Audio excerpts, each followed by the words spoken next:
Kubera channel స్వాగతం అండి. So మనం ఇప్పుడు చూసినట్లయితే యూఎస్ మార్కెట్స్ వచ్చేసి డౌ జోన్స్, ఎస్ఎన్పి, నాస్డాక్ మనకు వచ్చేసి సో కొంత slight negative down the SNP వచ్చేసి కొంత స్లైట్ నెగిటివ్లో ట్రేడ్ అవడం చూస్తున్నాం. నాస్డాక్ వచ్చేసి కొంత పాజిటివ్లో ఉందండి. సో మనకి యూరోప్ మార్కెట్ చూసినట్లయితే చాలా నెగిటివ్లో అయితే ట్రేడ్ అవడం చూస్తున్నాం. సో యూరోప్ మార్కెట్ చూసినట్లయితే కొంచెం నెగిటివ్లో ట్రేడ్ అవడం చూస్తున్నాము. మనకు వచ్చేసి ఈరోజు కొంత మార్కెట్ ఫాలో అవడానికి మెయిన్ రీజన్స్ ఏందనేది కూడా ఒకసారి చూద్దాం. సో నిఫ్టీ వచ్చేసి మనకి 24,609 దగ్గర ఉంది. సో 203 పాయింట్స్ డౌన్ అనేది ఇక్కడ మనం చూస్తున్నాము. బ్యాంక్ నిఫ్టీ వచ్చేసి మనకి సో జస్ట్ 133 పాయింట్స్ అనండి, 0.4%. సో నిఫ్టీకి బ్యాంక్ నిఫ్టీకి చాలా వేరియేషన్ ఉంది. సో రేపు మోస్ట్లీ సో ఈరోజు నిఫ్టీ ఎక్స్పైరీ కాబట్టి నిఫ్టీలో మనకు వచ్చేసి మూమెంటం చూసాము. రేపు వచ్చేసి నేను అనుకోవడం ఏంటంటే బ్యాంక్ నిఫ్టీలో అయితే మూమెంటం అయితే చూస్తాం రేపు వచ్చేసి. ఓకే, అది మీరు ఒకసారి చూద్దాము. రేపు లెవెల్స్ ఎలా తీసుకోవాలనేది ఒకసారి ఆప్షన్ చేంజ్ డేటా చేద్దాము. 24,600 దగ్గర మార్కెట్ హాల్ట్ అయింది. సో నాకు డౌన్ సైడ్ చూసినట్లయితే 24,500 వచ్చేసి 1,43,000 అండ్ 24,700 దగ్గర వచ్చేసి 1,36,000 అనేది డెవలప్ అయింది.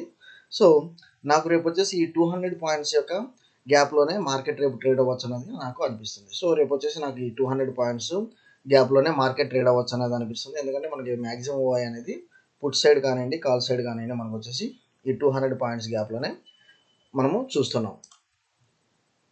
సో మనకి మేజర్గా వచ్చేసి మనము ఈ లెవెల్స్ మనము ఎంట్రీ తీసుకున్న మనకి మోర్ సెల్లింగ్ అనేది ఈ లెవెల్ నుంచి ఉంటుందని నేను ఎక్స్పెక్ట్ చేశాము.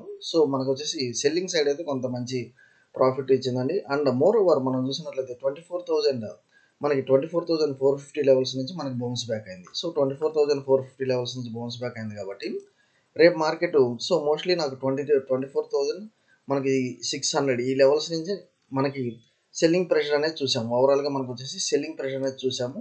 టిల్ మనం ఎక్కడ దాకా చూసాము 24,500 levels. Okay, and up side momentum అయితే మాత్రం నేను మాత్రం ఈ లెవెల్ ఎప్పుడైతే క్రాస్ అవుతుందో అంటే 24,674 ఎప్పుడైతే క్రాస్ అవుతుందో అప్పుడు మనకు వచ్చేసి కొంత అప్ సైడ్ మూమెంటం అనేది మనకి ఓఐ డేటా ద్వారా కనిపిస్తుంది. కాకపోతే రేపు మార్కెట్ ఎలా ఉండొచ్చు అంటే మాత్రం నాకు ఈ 24,600 డౌన్ ఎప్పుడైతే బ్రేక్ అయిందో మళ్ళీ అగైన్ ఈ యొక్క లెవెల్స్ రీచ్ అయ్యే ఛాన్స్ అయితే కనిపిస్తుంది. ఎక్కడి నుంచి మనకు వచ్చేసి తర్వాత ఇక్కడి నుంచి మనకు వచ్చేసి బౌన్స్ బ్యాక్ అయ్యే స్కోప్ అయితే కనిపిస్తుంది. ఓకే, లేదు మనకు వచ్చేసి మార్కెట్లో ఒకవేళ ఫస్ట్ వచ్చేసి మనకి 24,700 లెవెల్స్ కనుక రీచ్ అయితే అక్కడి నుంచి మనకి అగైన్ మనకి డౌన్ ఫాల్ అయితే ఉంటుంది.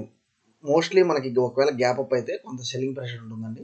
మనకి లేదు మార్కెట్ కనుక ఈ లెవెల్స్లోనే మనకి ఒకవేళ ఓపెన్ అయితే డౌన్ సైడ్ మూమెంటం కొంత ఎక్కువగా స్కోప్ అయితే కనిపిస్తుంది నాకు. సో డౌన్ సైడ్ మూమెంటం కొంత ఎక్కువ స్కోప్ అయితే కనిపిస్తుంది. అది మీరు ఇక్కడ ఒకసారి చూడొచ్చు. ఏదేమైనా రేపు వచ్చేసి జస్ట్ 200 పాయింట్స్ నిఫ్టీలో 200 పాయింట్స్ రేంజే కాబట్టి నిఫ్టీ కంటే బ్యాంక్ నిఫ్టీలో ట్రేడ్ చేయడం ఉత్తమం అనిపిస్తుంది నాకు. ఎందుకంటే ఈరోజు బ్యాంక్ నిఫ్టీలో మనకంతా ఫాల్ అనేది కనపడలేదు. అండ్ మోర్ ఓవర్ రేపు చూసినట్లయితే నాకు బ్యాంక్ నిఫ్టీలో ఈ లెవెల్స్ ఏదైతే ఉందో సో 55,000 మనకు వచ్చేసి 55,000 రౌండ్ ఫిగర్ ఏదైతే ఉందో ఒకవేళ మనకి మార్కెట్ ఈ లెవెల్స్లోనే కనుక ఓపెన్ అయితే సో మార్కెట్ జస్ట్ ఈ ఫ్లాట్గా కనుక మార్కెట్ ఓపెన్ అయితే మీరు ఈ 55,000 లెవెల్ ఎప్పుడైతే క్రాస్ అవుతూ ఉంటుందో ఇమీడియట్గా మీరు బయింగ్ సైడ్కి వెళ్ళండి. ఇమీడియట్గా బయింగ్ సైడ్కి వెళ్ళండి. సో ఫస్ట్ టార్గెట్ వచ్చేసి మీరు ఈ లెవెల్స్ అయితే తీసుకోండి 55,200. ఓకే, సో 55,200 ఒకవేళ డౌన్ సైడ్ అయితే మాత్రం ఈ యొక్క సపోర్ట్ ఏదైతే ఉందో ఈ యొక్క సపోర్ట్ మీరు ఇక్కడ వచ్చేసి టేకప్ చేయండి. 54,818 డౌన్ సైడ్ వచ్చేసి మీరు పుట్ ఆప్షన్ అయితే బై చేయండి. సో ఎందుకంటే ఈ యొక్క స్ట్రాంగ్ సపోర్ట్ మనకి ప్రీవియస్ డే ఏదైతే సపోర్ట్ ఉందో అది మనం తీసుకుంటున్నాము. స్టిల్ మనకు వచ్చేసి 54,600 ఫస్ట్ టార్గెట్ మనకి డౌన్ సైడ్ అయితే ఉంటుంది. సో మనకి అప్ సైడ్ డౌన్ సైడ్ అనేది మార్కెట్లో లెవెల్స్ ప్రకారం ట్రేడ్ చేయడానికి చూడండి. ఓకే, రేపు మూమెంటం అయితే కొంచెం హెవీ మూమెంటం బ్యాంక్ నిఫ్టీలోనే కనబడే స్కోప్ ఉంది when compared with Nifty. Okay, so next important updates చూద్దాము. స్విగ్గీ వచ్చేసి కొంత మనీ లూజ్ అవుతుంది ఫర్ ఎవ్రీ 100 గ్రాస్ సేల్స్ అని ఇన్స్టామార్ట్ అన్నట్లుగా. సో ఇన్స్టామార్ట్ ఏదైతే ఉందో దానివల్ల వచ్చేసి స్విగ్గీకి కొంత లాస్ మేకింగ్ బిజినెస్ అన్నట్లుగా వీళ్ళు ఇక్కడ చెప్తున్నారు. ఓకే, సో నెక్స్ట్ వచ్చేసి ఇండ్ బ్యాంక్ వచ్చేసి మనకి లెడ్జర్ వచ్చేసి 2,329 crores లాస్ అనేది ఇక్కడ చూస్తున్నాము. ఓకే, ఎన్ఐఏ డౌన్ 43% అన్నట్లు మనం ఇక్కడ చూస్తున్నాము. ఓకే, సో ఇండ్ బ్యాంక్ ఎవరైతే హోల్డ్ చేస్తున్నారో ప్రస్తుతం ఎనీ ఫ్రెష్ పొజిషన్స్ అయితే దీనిలో తీసుకోవద్దు. ఒకవేళ ఏదన్నా మీరు హోల్డ్ చేస్తున్నారో ఆల్రెడీ డ్యామేజ్ అయితే జరిగింది కాబట్టి we will wait for good support to bounce back. Okay, next వచ్చేసి ఐటీసీ సో ఈ టూ స్టాక్స్ మనం డిస్కస్ చేద్దాం. ఐటీసీ ఒకటి, సన్ ఫార్మా. ఐటీసీ వచ్చేసి మనకి సింగిల్ డిజిట్ గ్రోత్ 3% ఇయర్ అన్నట్లు మనం ఇక్కడ చూస్తున్నాము. అండ్ ఇక్కడ చూసినట్లయితే మనకి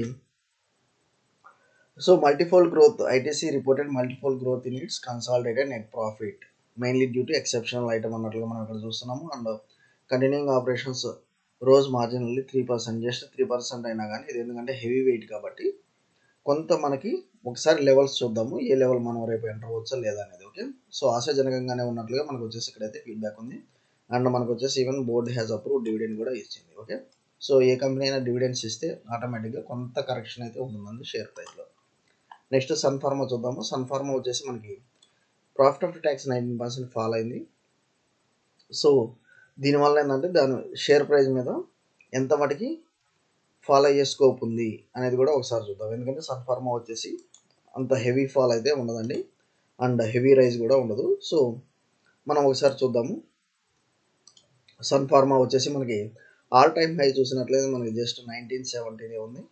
అండ్ ప్రస్తుతం వచ్చేసి మనకి 1718లో ట్రేడ్ అవుతుంది. సో నాకు డౌన్ సైడ్ టార్గెట్ 1591 దాకా కనిపిస్తుంది అండి. సో డౌన్ సైడ్ టార్గెట్ నాకు 1591 వచ్చేసి కనిపిస్తుంది. ఒకవేళ రేపు ఎవరైనా సన్ ఫార్మా కనుక ట్రేడ్ చేయాలంటే మాత్రం, సో సన్ ఫార్మా కనుక ట్రేడ్ చేయాలంటే మాత్రం మనకి కొంత ఈ లెవెల్స్ అంటే 1700 లెవెల్స్ ఎప్పుడైతే బ్రేక్ అవుతూ ఉంటాయి ఇమీడియట్గా మీరు అయితే సెల్ చేసుకోండి. ఎందుకంటే మనకి డౌన్ సైడ్ ఒక 100 పాయింట్స్ దాకా కనిపిస్తుంది ఫాల్. ఓకే, నెక్స్ట్ వచ్చేసి ఐటీసీ హోటల్స్. ఐటీసీ హోటల్స్ మనకి ఆల్ టైమ్ హై అనేది చూద్దాము. సో మనకు వచ్చేసి ITC hotels all time high అనేది ఆల్ టైమ్ హైలోనే ట్రేడ్ అవుతుంది. అండ్ మనకు కొంత ఆశాజనకంగానే ఉంది కాబట్టి ఇది కూడా మనకు వచ్చేసి మంచి అప్సైడ్ మూమెంటం అయితే ఉండొచ్చు. సో మంచి అప్సైడ్ మూమెంటం అయితే ఉండొచ్చు. ఇక్కడ నుంచి మనకు వచ్చేసి మంచి బౌన్స్ బ్యాక్ అయిందండి. సో మీరు ఒకవేళ దీనిలో కనుక బయింగ్ సైడ్కి వెళ్ళాలంటే మాత్రం 207 రూపీస్ స్టాప్ లాస్ పెట్టుకొని మీరు దీనిలో ఎంటర్ అవ్వండి. 207 రూపీస్ స్టాప్ లాస్ పెట్టుకొని. ఇంకోటి మనం ఈ జిఆర్ఎస్ అనేది కొంతమందికి మనం రికమెండ్ చేస్తూ ఉన్నాము కొన్ని సెషన్స్ నుంచి. ఇక్కడ చూసినట్లయితే జిఆర్ఎస్ ఈరోజు సో ఇది మనకి డిఫెన్స్ సంబంధించి షిప్ మూమెంటం అండి. సో ఇది వచ్చేసి మనకి కొచ్చిన్ షిప్ యార్డ్ కానివ్వండి అండ్ మజ్గావ్ డాక్ షిప్ బిల్డర్స్ కానివ్వండి, సో వీటితో పాటు ఇది కూడా చాలా కంపీట్ చేస్తుంది. మేజర్గా ఇది వచ్చేసి మనకి ప్రైవేట్ ఎంటిటీ కాబట్టి సో దీనిలో మీరు వచ్చేసి మూమెంటం ఇది వచ్చేసి నేను ఆల్రెడీ 2000 లెవెల్స్ నుంచి రికమెండ్ చేస్తున్నాను. స్టిల్ మీరు బై చేయొచ్చా లేదా అంటే ఒకసారి మనం చూద్దాం లెవెల్స్. సో ఇది ఆల్మోస్ట్ మనకి ఆల్ టైమ్ హై ఉందా లేకపోతే, సో ఆల్ టైమ్ హై అయితే రీచ్ అయిపోయిందండి. సో డబ్ల్యూ ప్యాటర్న్ కూడా బ్రేక్ అయిపోతుంది మనకి. సో మనకు వచ్చేసి డబ్ల్యూ ప్యాటర్న్ కూడా బ్రేక్ అయిపోతుంది.